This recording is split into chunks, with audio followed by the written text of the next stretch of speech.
शेवट तो भला, शेवट तो भला माझा बहु गोड झाला. आलो निजाच्या माहेर भेटी रकुमाईच्या बरा. परिहार झाला अवघ्या दुःखाचा मागिला. आलो निजाच्या माहेर भेटी रकुमाईच्या बरा. तुका म्हणे वाणी, तुका म्हणे वाणी गेली आता घेऊ धनी. आलो निजाच्या माहेरा भेटी रकुमाईच्या बरा. पांडुरंगा करो प्रथम पांडुरंगा करो प्रथम नमन. पांडुरंगा करो प्रथम नमन. उतरे चरण संतांची, उतरे चरण संतांची. त्यांच्या मुलाने भेटवाडी करो तुम्हालाने भेटावी चालू. त्यांच्या कृपाने भेटवाडी करो तुम्हालाने भेटावी चालू. बाबाजी सद्गुरु नाथ तुझा, बाबाजी सद्गुरु नाथ तुझा, बाबाजी सद्गुरु नाथ तुझा. पांडुरंगा करू प्रथम नमन दुसरे चरण संतांची. त्यांच्या कृपादाने कथेचा विस्तारू बाबाजी सद्गुरु दास तुका. ओम नमोजी आद्या वेद प्रतिपाद्या जय जय स्वसंवेद्या आत्मरूपा. देवा तुची गणेश सकलार्थमती प्रकाश मणी निवृत्तीदास अवधान जोजी. जयांचे केले या स्मरण होय सकल विद्येचे आदि कारण तेच वंद श्री चरण श्री गुरूंचे ते नमस्कार नियतम. ओम ब्रह्मानंदम परमसुखदम केवलम ज्ञानमूर्ती दद्भातीतम गगन सदृशम तत्वमस्यादि लक्ष्यम. एकम नित्यम विमलमचलम सर्वदी साक्षीभूतम भावातीतम त्रिगुणरहितम सद्गुरुत्तम नमामि. यदक्षरम मनाख्येयम आनंदम अजम अव्ययम श्रीमन्निवृत्तिनाथेति ख्यातम दैवतम आश्रये. गुरुरित्याख्यया लोके साक्षात विद्या ही शांकरी. जयत्या ज्ञानमस्तस्य दयाद्राये निरंतरम. सार्धकेन चकस्यार्धम शिवयोः समरोपेनो ज्ञातुं न शक्यते लग्नं मिति द्वैतच्छलान्मुहुः. अद्वैतम आत्मनं सत्वं दर्शयन्तमितस्तरं तो वन्दे जगतमाद्योतयो सत्त्वाभिपत्तये. मूलायाग्राय मध्याय मूलमध्याग्रमूर्तये क्षीणाग्रमूलमध्याय नमापूर्णाय शम्भवे. परं ब्रह्मं परं धामं सच्चिदानन्द विग्रहं ज्ञानेश्वर इति ख्यातं प्रणमामि. गुरु परम श्रीपादनाथं गुरुराजवेद्यं मुमुक्षो नाम ज्ञानदानैक्य दक्षं घोटीक्षेत्रे निवासिनं तं नमामि वेद विद्यान् वरिष्ठम्. ओम नमो ज्ञानेश्वरा करुणाकरा दयाळा. तुमचा अनुग्रह लादलो पवन झालो चराचरी. मी कला कुसरी काहीच नेने बोलतो वचनी अति भाविका. एका जनार्दनी तुमचा दास त्याची आस पूर्वावी. तुमचा अनुग्रह लादलो पवन झालो चराचरी. शेवट तो भला, शेवट तो भला माझा बहु गोड झाला. आलो निजाच्या माहेरा भेटी रकुमाईच्या बरा. प्रस्तुत प्राप्त प्रसंगी कारणाशिवाय कोणतंही कार्य घडत नसतं. आजची जी सेवा आहे ब्रह्मलीन बबई बबन घुगे यांच्या प्रथम पुण्यस्मरणानिमित्तानं वर्ष श्राद्धाच्या निमित्तानं घुगे कुटुंबीय असतील त्यांच्या 7 मुली सर्व पै पाहुणे यांनी या वर्ष श्राद्धाच्या निमित्तानं हा ज्ञानदानाचा कार्यक्रम आयोजित केला आणि ती सेवा माझ्या वाट्याला आली. त्याचबरोबर 1-2 वर्षापूर्वी बाबा गेले आणि बाबांचा पुढे वर्षश्राद्ध 13 दिवस राहिलेले असतानाच म्हणजे बाबांच्या वर्षश्राद्धाला आईला 13 दिवस झाले. एका वर्षामध्ये आई आणि वडील गेले. अत्यंत दुःखद प्रसंग या भोग कुटुंबावर आणि त्यांच्या मुलींवर जो दुःखाचा डोंगर कोसळला. एका वर्षात 2 जण एवढी सोपी गोष्ट नाही. पण आले देवाजीच्या मनात येते कोणाचे चाले ना. या न्यायानं आज दोघांचाही या ठिकाणी फोटो लावलेला आहे. मागच्या वर्षी बाबांचं घरगुती वर्ष श्राद्ध केलं आणि या वर्षी आईचीच इच्छा होती. या न्यायानं ही सेवा माझ्याकडे सुपूर्त केली. म्हणून त्या निमित्तानं घेतलेला जो अभंग आहे तुमच्यासारख्या ब्रह्मवृंदांच्या सेवेसाठी किंवा तुमच्या संत वृंदांच्या सेवेसाठी निवडलेला जो अभंग आहे तो जगद्गुरु जगद्वंदनीय देवचे सुप्रसिद्ध साधू वैराग्याचे मूर्तिमंत पुतळे श्रीमंत संत ज्यांना आपण 5वावे असं म्हणतो असे संत श्रेष्ठ तुकोबरा आहे. यांचा 4 चरणाचा माणसाच्या जन्माला आल्यानंतर किंवा मानव देह मिळाल्यानंतर त्याची इति कर्तव्यता कळावी आणि त्याचा शेवट गोड व्हावा. कारण मानवाच्या जन्माला आल्यानंतर त्याचा सगळ्यात महत्वाचं कार्य जर कोणतं असेल, सगळ्यात महत्वाचं कर्तव्य जर कोणतं असेल तर का कर्म संपावं. आणि शेवटचं कर्तव्य जे आहे ते जीव ब्रह्माऐक्य ज्ञान हा जीवाचा प्रतिपाद्य विषय आहे. हा विषय ज्याच्या कानावर पडला त्याचा शेवट गोड होत असतो. म्हणून या दोघाही पती पत्नीच्या जीवनामध्ये संप्रतकाल न्यायानं संप्रतकालचा एक महान सांप्रदायिक सद्गुरू संप्रतकालचं नाम घेऊन त्यांच्या जीवनाचा एक भाग्योदय ठरलेला तो दिवस त्यांच्या जीवनामध्ये उगवला. वास्तविक पाहता मानवाचा जन्म जो आहे तो याच कारणाकरता आहे, त्याच्या जीवनात एक महान महात्मा यावा, महात्म्याने त्याला कृपाशीर्वाद द्यावा, किंवा मस्तकावर हात ठेवावा, कानामध्ये ब्रह्मबीज पेरावं, त्या ब्रह्मनामाचं चिंतन अंतर्मनामध्ये व्हावं, आणि अंतर्मनामध्ये झालेलं चिंतन परिपक्व दशेला प्राप्त झाल्यानंतर जीव हा जीव राहत नाही, जीव हा परब्रह्म स्वरूप असतो. ही रीत ह्या दोघा पती पत्नीना किंवा त्यांच्या मुलींकडे पण हा संप्रतकालचं नाम भगवान परमात्म्याच्या कृपेनं त्यांना मिळालेलं आहे. आणि म्हणून हीच परंपरा आई वडिलांनाही मिळाली, मुलींनाही मिळाली. आणि म्हणून अभंग निवडण्याचं कारण तेच आहे. शेवट सगळ्यांचाच गोड होतो असं नाही, शेवट कुणाचा गोड होत असतो. तो जिथून आला तो तिथे त्या स्वरूपाला जर प्राप्त झाला तर त्याचा शेवट हा त्याच्या स्वरूपामध्ये होत असतो. म्हणून मानवी जन्म जो आहे तो याच कारणाकरता भगवान परमात्म्याने तुम्हाला दिलेला आहे. कारण का शेवट आहे, मानवाचा जन्म म्हणजे आपला शेवट आलेला आहे. वास्तविक पाहता इथून अनंत जन्म झाले, पण इथून पुढे जन्म मिळेल का, मिळेल तर कोणता मिळेल हे काही सांगता येत नाही. कारण का काल काय झालं हे आज आपल्याला सांगता येईल, पण उद्या काय होणार आहे हे मात्र सांगता येणार नाही. म्हणून पुढचा जन्म कोणता आहे हे आपल्याला सांगता येणार नाही. म्हणून साधू संत सांगतात की बाबा रे, हा जन्म म्हणजे तुझा शेवट आहे. म्हणून नामदेव महाराज एका अभंगामध्ये सांगतात, शेवटाची पाळी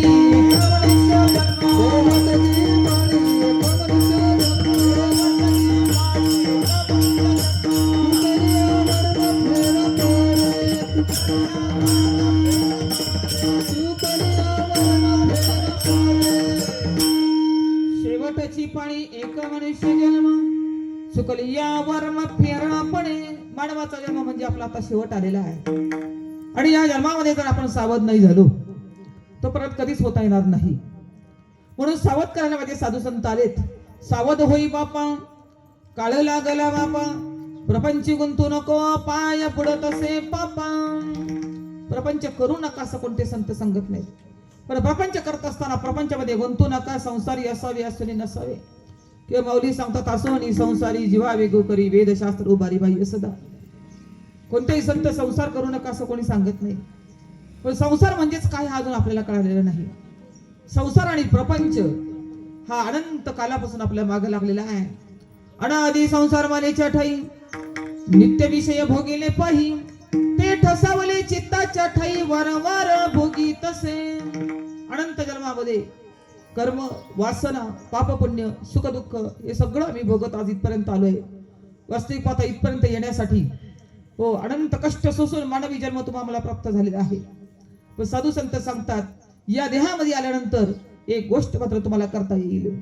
येण्याची शरीरे शरीरा येणे सरे, किंबहुना येरधारे चिरापणे. या जन्मामध्ये आल्यानंतर एक गोष्ट मात्र करता येते, ती म्हणजे कोणती आहे तर साधू संतांनी आम्हाला मार्ग दाखवलेला आहे की या नरदेहामध्ये आल्यानंतर तुमचा हा जन्म शेवट ठरू शकतो. ओ किंवा पुनरपि जननम पुनरपि मरणम जननी जठरे जठरे शयनम.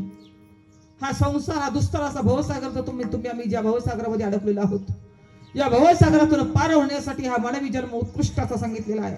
वास्तविक पाहता हा जन्म मानवी जन्म किंवा हा नरदेह जो आहे हा चांगलाही सांगितला आणि वाईटही सांगितला. या दोन गोष्टी साधू संतांनी सांगितल्या. जसं नाण्याला दोन बाजू असतात तसं साधू संत दोन्ही प्रकारे हा नरदेहाची महती सांगतात. हा नरदेह भोगावा ना त्यागावा, येणे परमार्थाची साधावा. अवले चांगला दिसतो म्हणून त्याचा भोग घेऊ नका, आणि वाईट दिसतो म्हणून त्याचा त्यागही करू नका. चांगला दिसतो वर्णही चांगला दिसतो आहे की नाही हो, पण चांगला कोणाचा आहे ज्याच्या शरीरामार्फत हो सद्गुरु कृपा ज्यानं प्राप्त करून घेतली, आणि ज्याने तत्ववसी महावाक्याचा बोध आपल्या जीवनामध्ये प्राप्त करून घेऊन जो अखंड ध्यानामध्ये आहे त्याचा नरदेह चांगला आहे. म्हणून शरीर उत्तम चांगले, शरीर सुखाचे घोसले, शरीरे साध्य होय केले शरीरे साधिले परब्रह्म या ध्यामार्फत ज्यांनी परब्रह्म तत्वाचं साधन करून परब्रह्म स्वरूप होण्याचा अधिकार ज्याला प्राप्त मिळालेला केलेला आहे त्याचा नरदेह एक नंबर आहे. आणि ज्यानं फक्त आपलं आयुष्य प्रपंचामध्ये घालवलं प्रपंचामध्ये घालवलं अगदी राबलो पण हाताला काय आलं तर शेवट जर पाहिलं तर वयस्कर माणसाला विचारा हाताला काय आलं तर म्हटले काहीच नाही है की नाही. शेवट काय आहे. नाव्याचा उकिरडा गोळल्यानंतर शेवट काय येतो हाताला. सोनं मिळेल का चांदी मिळेल का हिरे माणिक मोती मिळतील का म्हटले नाही. शेवटपर्यंत केस आणि केसच मिळतील. आपलं आयुष्य तसंच आहे. हा संसार तसाच आहे. काय मिळालं या संसारामध्ये तर तरुण पिढी ही मान्य करणार नाही. पण ज्याच्या हातातून सगळं निघून गेलेलं आहे अशी म्हातारी माणसं सांगतील आमच्या हाताला काहीच नाही लागलं म्हणजे मोकळा आलो आणि मोकळं जायचं आहे. येताना काही अडलं नाही जाताना काही न्यायचं नाही असा मानव शरीर आहे. पण म्हणून नासका आहे. वास्तविक पाहता आहे नासकच आहे. हे नासकच आहे कारण या देहामध्ये सतत परिवर्तन होते म्हणून हे नासकच आहे. परिवर्तन होते म्हणजे पहा आपलं बालपण आपण पाहिलं आपल्या डोळ्यांनी पण बालपण राहिलं का म्हणजे नाही राहिलं. आपलं तारुण्य आपण पाहिलं पाहिलं आपण आपल्या डोळ्यांनी आपलं तारुण्य राहिलं का आपलं तारुण्य म्हटले नाही राहिलं. आता आपण कुठे वाटचाल करतोय. आता आपली वाटचाल आहे म्हातारपणाकडे आपली वाटचाल आहे मृत्यूकडे. हे म्हातारपण तरी राहील का हो नाही. हे पण टाकून आपल्याला गावाला आपल्याला जायचं आहे. म्हणून साधू संत सांगतात तुम्हाला मिळालेलं शरीर जे आहे हे परिवर्तनशील आहे आणि नासक आहे. नासक जर म्हणाल तर म्हणजे कसं नासक आहे तर डोळ्यातून घाण येते कानातून मळ येतो तोंडातून लाळ बाहेर पडते शिशीच्या जागेवरनं दुर्गंधी बाहेर पडते. या देहामध्ये अशी कोणती चांगली वस्तू आहे की ज्याच्यातून दुर्गंधी वाहत नाही. असं हे नासक शरीर आहे. म्हणून साधू संत सांगतात की नाशिवंत देह जाणार सकळ आयुष्य खातो काळ सावधान. अरे म्हटले हे देह आहे काळाचं खाद्य आहे म्हणून चांगलं आहे सुंदर दिसते म्हणून भोगू नका आणि नासक आहे म्हणून त्यागू नका. मग याच देहामार्फत तुम्हाला परमार्थ साधन प्राप्त करून घेतलं तर या देहाचा शेवट चांगला होईल. अन्यथा 84 लक्ष युनीच्या भवसागरामध्ये तुम्हाला पडावं लागेल. आणि ह्या जन्मामध्ये जर सुटका जर झाली नाही कारण का हा नरदेह सुटका करण्यासाठीच माणसाची योनी तुम्हाला मिळालेली आहे. बाकी कोणत्याही योनीमध्ये तुमची सुटका होणार नाही. म्हणून अनंत जन्म भोगून हे मानवी शरीर जे तुम्हाला प्राप्त झालंय भगवान परमात्म्याचा काहीतरी हेतू आहे तुम्हाला हा देह देण्यामागे. पण आम्हाला ज्यांनी शरीर दिलं ज्याच्यासाठी दिलं ते मात्र आम्ही विसरूनच गेलो है की नाही. आणि विसरून गेलो म्हणून साधू संत सांगतात विसरली तया थोर झाली हानी.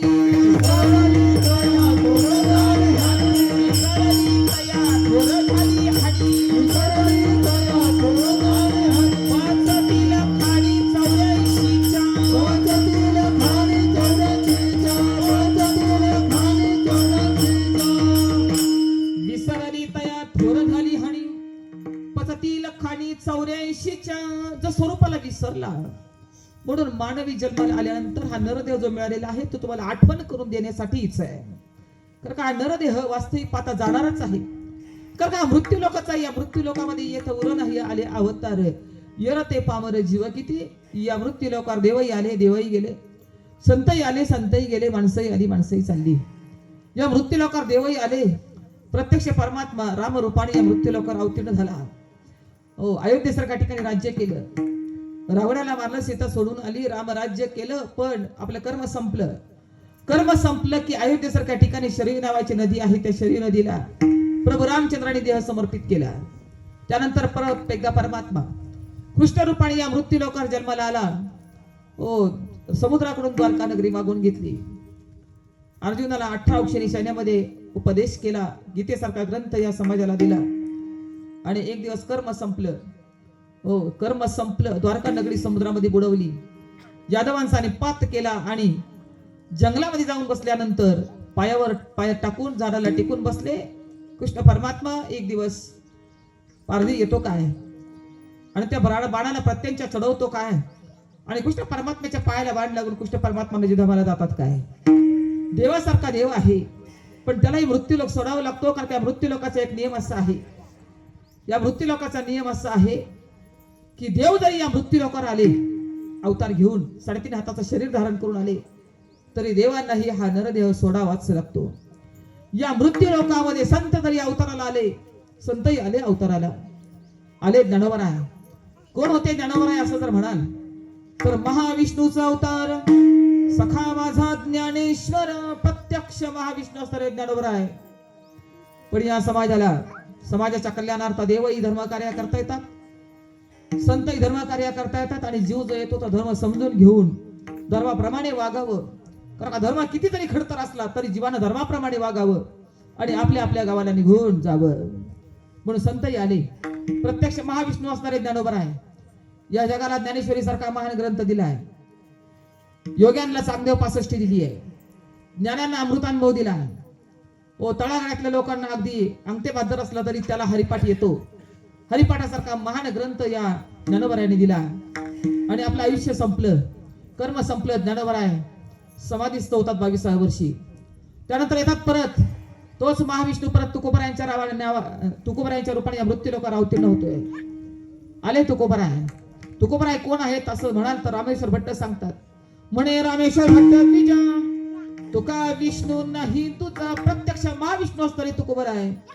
पण 42व्या वर्षी या जगाला खऱ्या अर्थानं गाथा दिलेली आहे. हरिपाठ दिलाय, अभंग दिलेत. धर्म कार्य करता करता मरून गेले. नवे तुका मेलो सांगता सांगता कीर्तन प्रवचनाच्या माध्यमातून समाजाची जागृती केली. संपलं आपलं आयुष्य. गेले तुकोबराय वैकुंठाला निघून गेले. त्यानंतर परत एकदा नाथ महाराज येतात. हो, प्रत्यक्ष परमात्मा नाथांच्या रूपानं पैठण क्षेत्रामध्ये अवतराला येतो आणि आपलं आयुष्य संपलं. हातामध्ये विणा घेतला. पहाटे नदीच्या काठावर, गोदावरीच्या काठावर विठ्ठल रुक्मिणीच्या मंदिरामध्ये काकड चालू असताना नाथाने हातामध्ये विणा घेतला आणि पाटेच्या प्रहरी नाथ महाराज गोदावरीमध्ये चालत चालत जातात आणि गोदावरीला आपला देव समर्पण करतात. मला सांगायचं तात्पर्य हे आहे, या मृत्यू लोकांवर देवही आले तरी माणसासारखं शरीर धारण करूनच त्यांना यावं लागतं. त्यांचे दिव्य देह असले तरी, संतही आले तरी 3.5 हाताचं शरीर धारण करूनच येतात. माणसंही आले तरी 3.5 हाताचं शरीर धारण करूनच येतात. म्हणून या जगतामध्ये देवही आले, देवही गेले, संतही आले, संतही गेले. मी आल्यापासून पाहतीये या 7ही मुलींच्या डोळ्यामध्ये पाणी आहे. सांगायचं तात्पर्य काय आहे, देवही येतात, देवही जातात, संतही येतात, संतही जातात. मग इथं आईवडील आपले राहतील का हो? नवे रामदास स्वामी तर सांगतात, एक मरतो आणि दुसरा रडतो, है की नाही? एक मरतो, दुसरा रडतो. पण त्या रडणाऱ्याला माहिती नाही की आपण त्याच मार्गाने चाललोय. मरे एक त्याचा दुजा शोक वाहे, अकस्मात तोही पुढे जात आहे. एक मरतो, दुसरा रडतो, पण त्या रडण्याला कळत नाही की आपल्याला तोच मार्ग आहे. आपण कोणत्या मार्गाने जाणार आहोत? कारण का मरणार आहे शरीर. ओ मरणार शरीर आहे, तुम्ही मरणारे नाहीत. सांगायचं का शेवट कधी गोड होणार आहे? मरणारे तुम्ही नाहीत, मरणार शरीर आहे. कारण का शरीर तुमचं नाही हो. शरीर सोडावंच लागतं, शरीर तुमचं नाही. कारण का तुकोबराय सांगतात, देह जाणार जाणार, देह जाणार जाणार,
आश्चर्य काय हे सांगू का तुम्हाला? या जगातलं एक आश्चर्य आहे. या जगातामध्ये जे जे जीव जन्माला आलेत त्या प्रत्येकाला मृत्यू आहे, पण तो मृत्यूला घाबरत नाही. हे जगातलं आश्चर्य आहे. म्हणून तुकोबाराने साधू संतांना सांगावं लागलं, देह जाणार जाणार त्यासी काळोबा खाणार. अरे म्हणजे देह चाललाय आपल्या डोळ्यात देखत चाललाय. आपलं वय वाढतंय. आपण कालचेच आज आहोत का आज बदललेलो आहोत? आपण कालचेच आज आहोत की बदललेलो आहोत? बनकर महाराज, कालचेच आज आहेत का आपण? नाही, आपण बदलतोय. रोज आपण बदलतोय. पण आपण बदलल्यासारखं वाटत नाही. याचं काय कारण आहे? वाटतं का आपण बदललोय असं वाटतं का? नाही वाटत. आपण तेच आहोत असं वाटतं, कारण का आपलं अधिष्ठान स्थिर आहे. आपलं अधिष्ठान स्थिर आहे म्हणून आपण बदलल्यासारखं वाटत नाही. पण या अधिष्ठानावर जे जे अध्यस्त आहे ते सगळं बदलत आहे. म्हणून आपल्या स्वरूपावर हे शरीर अध्यस्त आहे. आणि देह आहे कशाचा? देह पंचमहाभूताचा आहे. हो, देह पंचमहाभूताचा आहे. पंचमहाभूतामध्ये काय काय येतं? आप, तेज, वायू, पृथ्वी आणि आकाश. देह तव पाचाचे झाले, हे कर्माच्या गुणी गुंतले, भव तसे चाकी सुदले, जन्म मृत्यूच्या. अरे देह पंचमहाभूताचा आहे. आप, तेज, वायू, पृथ्वी आणि आकाश या पंचमहाभूतानं हा देह तुम्हाला दिलेला आहे. आणि त्याच्यामध्ये या पंचमहाभूताचे 5 गुण त्यांनी तुम्हाला दिलेले आहेत. देह तर त्यांनी तुम्हाला दिलेलाच आहे, पण त्या देहाबरोबर 5 गुण त्यांनी तुम्हाला दिलेले आहेत. आकाशाने तुम्हाला जो गुण दिलाय ना, तो शब्द नावाचा गुण हा आकाशाचा आहे, तो आपला नाही.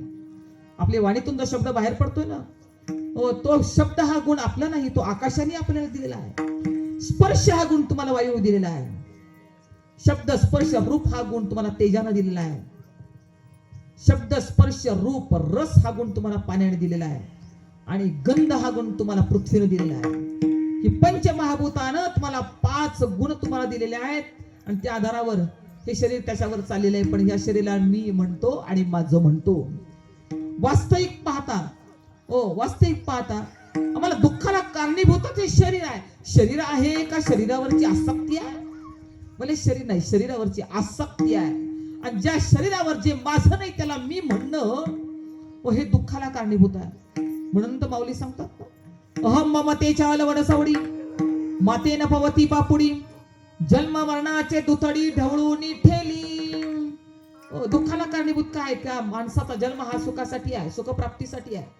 पण दुःखच भोगतोय आम्ही. तुम्ही म्हणता कुठे सुख आहे? सुख पाहता जवा पाडे, दुःख पर्वता एवढे.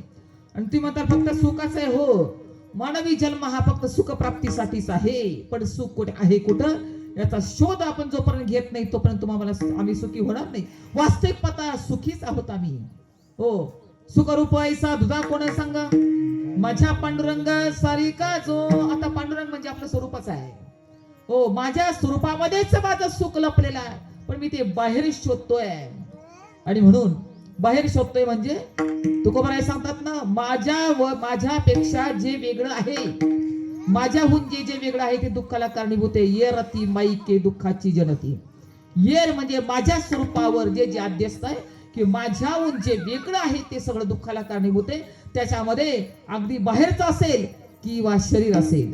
व बाहेरचं म्हणजे धनदारा पुत्र जन बंधू सोयरे पिशून सर्व मिथ्या हे जाणून शरणरी घा देवासी. हे बाहेरचं आहे सगळं. हो, आणि हे बाहेरचं म्हणजे ज्याच्यावर आपली ममता आहे, ज्याला मी माझं म्हणतो. आणि अहम सुद्धा दुःखाला कारणीभूत आहे.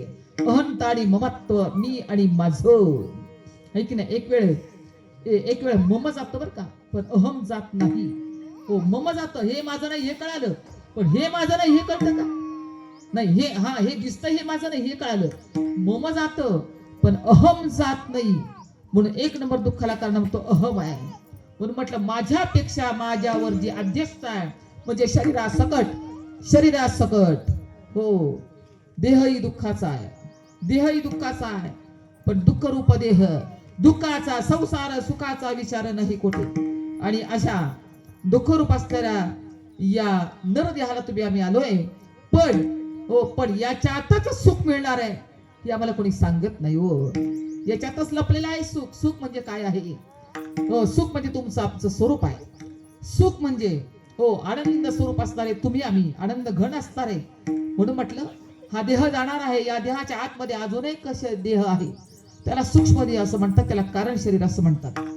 मग हा शरीर तर इथंच पडतो, तर 84 लक्ष योनीमध्ये फिरतोय कोण, याचा विचार आपण या नरदेहामध्ये केला पाहिजे. आणि कुठे जात नाही येत नाही ते काय आहे. मग आम्ही नेमके कोण आहोत? आम्ही जाणारे येणारे आहोत का आम्ही कुठे जातच नाही ते आम्ही आहोत? म्हणून माऊलीनं किंवा कृष्ण परमात्मा अर्जुनाला सांगतात, तुझं स्वरूप नेमकं काय आहे? नैनम छिन्नन्ति शस्त्राणि नैनम दहती पावका न चैनम क्लेदयन्त्यापं न शोषयाति मारुता. अरे तू असा आहेस, तू काही मरणार आहेस का? शरीर मरणार आहे, पण तू काही मरणारा नाहीस का? तुझं स्वरूप कसं आहे माहितीये का? तू कधी पाण्याने भिजत नाहीस. हो, कारण आई गेली, वडील गेले, तुम्ही जर असं म्हणताल तर तुमची आई वडील कुठे गेलेलेच नाहीत, शरीराने गेले. हो, शरीराने गेले, पण ज्या शरीरामध्ये जे आत्मतत्व होतं ते आत्मतत्व मात्र चिरंजीव आहे. हो, कारण का आई आणि वडील असं म्हणत असताना आपला व्यवहार आपण कोणाशी करतो? त्यांच्या देहाशी व्यवहार आहे का चैतन्याशी व्यवहार आहे? आपला व्यवहार कोणाशी होता? देहाशी व्यवहार करतो आपण. मेलेल्या माणसाबरोबर व्यवहार आहे आपला. मेलेल्या माणसाने जर आपले पैसे बुडवले तर आपण काही त्याला उठ म्हणून तो देणार आहे का? म्हणजे ही गोष्ट तशी शक्य नाही. म्हणजे आपला देहाशी व्यवहार नाहीये. आपले सगळे व्यवहार आहेत ते चैतन्याबरोबर व्यवहार आहेत. म्हणजे चैतन्य म्हणजे देवाबरोबर व्यवहार आहेत आपले. देव आहे म्हणून व्यवहार आहे, म्हणून आपला आई वडील म्हणून देवाबरोबरच व्यवहार होता. मग देव काही कुठे जातो का? देव कुठे जातच नाही. फक्त शरीर संपलं, शरीर संपलं, पण तत्व कुठेही जात नाही, येत नाही. हो, तेच आत्मतत्व आहे. म्हणून साधू महात्मे सांगतात, विचार करा जरा, हे शरीर जर इथं मातीमोल होणार आहे, मातीमोलच होणार आहे. शरीराची होय माती, सारी कामे अवघी खोटी, शेवटी जाणे मसनवटी. काय केलं आयुष्यभर आणि आपला शेवट काय? हो, शेवट काय? आणि म्हणून तुकोबाराने सांगावं लागलं. म्हणून तुकोबाराय सांगतात, अहो सत्य सांगताय तो, आणि सत्य हे कटू असतं. कारण का शास्त्र जे आहे ना, शास्त्र आम्हाला जाग करतं. आणि शास्त्र स्वीकारणं एवढं सोपी गोष्ट नाही. शास्त्र स्वीकारणं म्हणजे शास्त्र ऐकणं सुद्धा म्हणजे कानामध्ये शिसं ओतल्यासारखं आहे, गरम शिसं. कारण आपल्या चुका आपल्याला कळायला पाहिजेत की आपण कुठे अडकलोय आणि आपल्याला कुठे सुटायचं आहे. साधू संत तुम्ही आम्हाला सोडवायला आलेत. साधू संत सांगतात, या देहामध्ये तू अडकू नकोस. या देहाची तर तुझ्या मुठभर माती होणार आहे रे बाबा. की ज्याला आपलं म्हणत होतास ना तू, बघ जरा स्मशानभूमीमध्ये जाऊन. असं कधी झालं का हो की एकच गावठाण आणि एकच स्मशानभूमी आहे? त्या स्मशानभूमीमध्ये आता करोनाच्या काळामध्ये कितीतरी माणसं जाळली, पण अशी काही राख उपसायला काय अशा गाड्या लावल्या होत्या का? कुठे गेली ती राख सगळी एवढ्या माणसांची? अहो कुठे गेली तपास नाही. जिथून आलो तिथं गेली, मातीतून आला, मातीमध्ये शरीर गेलं. कारण का शरीरच मातीचं बनवलेलं आहे की नाही? आई वडील अन्न खातात. हो, आई वडील अन्न खातात आणि त्या अन्नापासून तुमची आमची उत्पत्ती झालेली आहे. शरीर उत्पन्न त्याच्यापासून झालंय.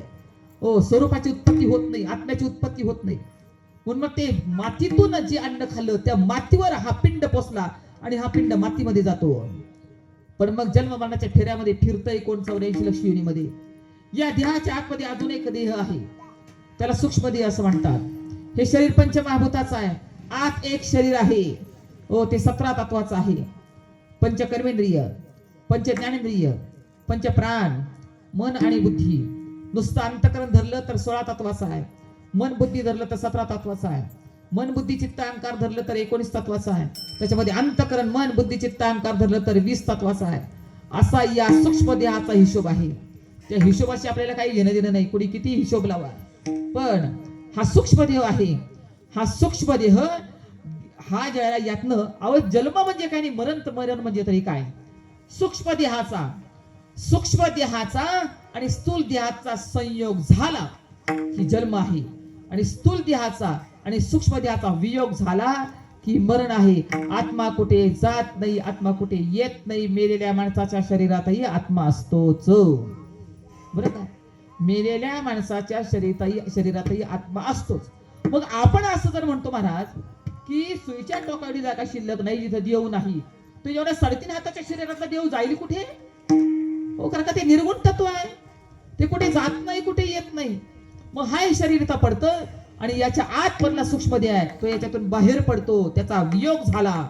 स्थूल देहापासून सूक्ष्म देह वेगळा झाला की मरण आहे, आणि स्थूल देह आणि सूक्ष्म देह एकत्र आला की जन्म आहे.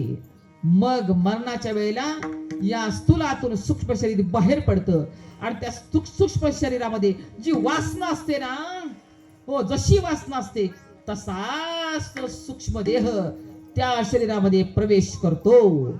म्हणजे तुमचा पुढचा जन्म हा तुमच्या वासनेवर, हो तुम्हाला शेवटच्या क्षणात जशी कल्पना आहे, जशी वासना आहे, जशी इच्छा आहे, हो तसाच तुम्हाला दुसरा देह मिळत असतो. म्हणून साधू संत सांगतात, बाबाने या देहामध्ये वासना संपवायची आहे. वासना संपते का? वासना हरिरूप करायची आहे. आणि ज्याची वासना हरिरूप होते म्हणजे संसाराची वासना ठेवायचीच नाही. संसाराची वासना जर ठेवली, घराची वासना जर ठेवली, हो तर जन्माला यावं लागतं, पण त्या घरात नाही, त्या घराच्या दारामध्ये कुत्र्याचा जन्म प्राप्त होतो. माझं घर ज्याला म्हणतात ना, त्यावेळेला हो त्याच घराची राखण करण्याकरता कुत्र्याचा जन्म प्राप्त होतो आणि ते घर सांभाळायला दारात बसून राहतो. एवढी 50-100 एकर शेती असेल, माझी शेती करत जर मेला ना, हो मी मेल्यावर काय होईल, मरून बघा काही कुणाचं राहत नाही. राहिलंय का कुणाचं? आपले वाडवडील गेले, सासू सासरे गेले, राहिलंय का काहीच नाही राहिलं. त्यांच्यापेक्षा चांगला प्रपंच करतोय की नाही आपण?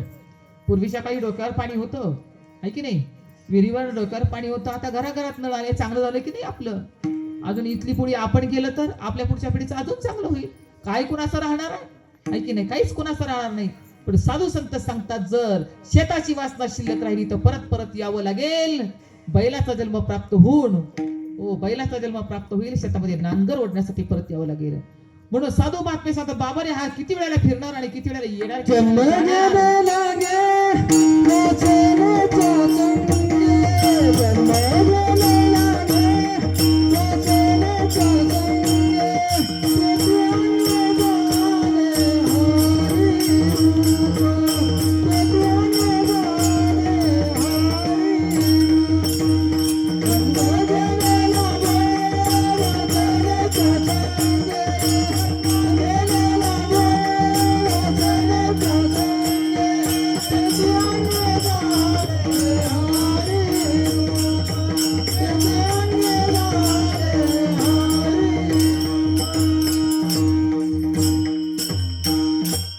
जन्म घेणे लागे वासनेच्या संगे, त्याची झाले अंगे हरिरूप. म्हणजे वासनेमुळे जन्म मिळतो ना, तो ही वासना हरिरूप करण्यासाठी, ज्याची वासना हरिरूप झाली त्याला जन्म नाही रे अनेक, तुका म्हणे माझी भाक. नवे ज्याची वासना हरिरूप झाली, हो ते साधू संत सांगतात, मरण माझे मरून गेले, मद केले अमर. आता इथं मारायचंच कुणाला, मुळात मारायचंय कुणाला? तर इथं कोणी मारणारच नाही. कोण मरतं इथं? अहो जिथून आलं तिथं हे शरीर जातंय. हे पंचमहाभूतामध्ये विलीन जातात, ते काही मरत नाहीत. मातीमध्ये जाते, आकाशामध्ये जातो, वायूमध्ये जातो, तेजामध्ये जातं, पृथ्वीमध्ये जाते, पाण्यामध्ये जातं. हो जिथून आले ते तिथं जातात. मरतही कोण या ठिकाणी? पण जो सूक्ष्म देव जो फिरणारा आहे ना, ज्याच्या ठिकाणी वासना तयार होते, त्याची वाट लावायची. तुम्हाला सूक्ष्म देवाची वाट लावणं म्हणजे परमार्थ आहे. परमार्थ म्हणजे बहिरंग नाही. खूप बाहेरून नटला आणि खूप चांगली कीर्तन करायला लागलं म्हणजे त्याचा खूप चांगला परमार्थ होतो असं अजिबात नाही. परमार्थ म्हणजे काय आहे? परमार्थ म्हणजे सूक्ष्म देहाची वाट लावणं आहे. आणि म्हणून सूक्ष्म देहाची वाट लावण्याचं साधन या दोन्ही पती पत्नींच्या जीवनामध्ये संप्रतकालचं नाम संप्रदायपूर्वक त्यांना मिळालेलं होतं. आणि ज्याला नाम मिळालं, शास्त्र असं सांगतो, ज्या क्षणी अनुग्रह झाला त्या क्षणी मोक्ष पावला, बंधन नये आत्म्याला बोलूच नये. अरे आत्म्याला कोणताच बंधन नाही रे बाबा. हो आत्म्याला बंधच नाहीये. मग मोक्ष नावाचा चौथा पुरुषार्थ जो आहे ते साधू संत हो तुमच्या आमच्या दारामध्ये घेऊन येतात. पुरुषार्थ सिद्धी चौथी घेऊन या आपल्या हाती, रिगाला भक्ती पंथी जगात चौथा पुरुषार्थ आहे. कारण 4 पुरुषार्थ सांगितले, धर्म अर्थ काम आणि मोक्ष. जो चौथा पुरुषार्थ आहे ना तो मनानं करता येत नाही, बाकीचे मनानं करता येतात. धर्म हो आम्ही धर्माप्रमाणे वागू शकतो. अर्थ धर्माप्रमाणे पैसाही कमवू शकतो. काम प्रत्येकाजवळ आहे. काम म्हणजे इच्छा बरं का. कुणाला तो तुमच्यापैकी कोणाला इच्छा नाहीये सांगा? प्रपंचाची इच्छा आहे की नाही? त्याला लग्न नाही झालं त्याला लग्न करण्याची इच्छा आहे. ज्याचं लग्न झालं त्याला प्रपंच चांगला करण्याची इच्छा आहे. काम म्हणजे इच्छा. इच्छा कुणाकडे नाही, इच्छा प्रत्येकाकडे आहे. पण चौथा जो पुरुषार्थ आहे, चौथा पुरुषार्थ तो म्हणजे मोक्ष नावाचा. आणि या मोक्ष नावाचा पुरुषार्थ मनानं करता येत नाही. हा मोक्ष नावाचा पुरुषार्थ प्राप्त करून घेण्यासाठी संतांचा वरदहस्त मस्तकार पडावा लागतो. हो, संतांचा वरदहस्त. संत काय करतील? हो, संत काय करत नाहीत ते विचारा. संत, हो, संत तुम्हाला चौथा पुरुषार्थ प्राप्त करून देतात. मस्तकावर हात ठेवतात. तत्वमसी महावाक्याचा बोध कानामध्ये करतात. आणि त्या तत्वमसी महावाक्याचा बोधाची चिंतन साधना करता करता करता जीव तत्स्वरूप होतो, म्हणजे ते स्वरूपच होतो. हो, कारण का नाम जे आहे ते परमात्म्याचं नाम आहे. आणि परमात्म्याचं नाम घेता घेता घेता परमात्म स्वरूप होणं ही माणसाचा मानवाच्या जन्माला जो आलाय त्याचं प्रथम कर्तव्य, प्रथम ध्येय त्याचं काय आहे? हे सगळ्यात त्याचं मुख्य कर्तव्य आहे. जन्माला आला म्हणजे खाऊन पिऊन मरून जाण्यासाठी नाही आलेला. हो, किंवा प्रपंच करून आपल्याला निघून जायचं नाही. तर करायचंय का हे महत्वाचं लक्षात घ्या. मानवाचं शरीर तुमच्या डोळ्यात एकच निघून जाईल, म्हणून देह जाण्याच्या अगोदर जोपर्यंत सगळी इंद्रिय चांगली आहेत तोपर्यंत हा चौथा पुरुषार्थ मोक्ष नावाचा पुरुषार्थ. मोक्ष म्हणजे काय? आसक्ती रहित होणं. आणि मोक्ष मेल्यावर मिळत नसतो. मोक्ष जिवंतपणे मिळवायचा आहे. कारण का मोक्ष मेल्यापाठी आमासी होईल. ऐसे जे म्हणती ते अति मूर्ख. जर कोण म्हणत असेल ना आम्हाला मोक्ष मेल्यावर मिळेल, आणि तो म्हणजे मूर्खांचा शिरोमणी आहे. हो, जिवंतपणे मोक्ष मिळावा. मोक्ष म्हणजे काय? हो, नाहम देह न मे देह केवलो अहम सनातना. मी देह नाही, देह माझा नाही. मी कोण आहे? मी कोण आहे? मी कोण आहे? याचा विचार अंतर्मनामध्ये करावा लागतो. कोण आहे मी? विचार सांगायला संत आले. हो, विचार सांगायला संत आले. विचार करायला जीव आलाय. पण आम्ही सगळे विचार आमच्या डोक्यामध्ये आहेत, पण स्वतःचा विचार हरवलेला आहे. सगळं डोक्यामध्ये आपल्या, सगळं इथून तिथून, गल्लीपासून दिल्लीपर्यंत. घरात बसून दिल्लीमध्ये काय चाललंय हे घरामध्ये कळतं, आणि आपल्यामध्ये काय चाललंय हे आपल्याला कळत नाही. उठा जागे हमारे आता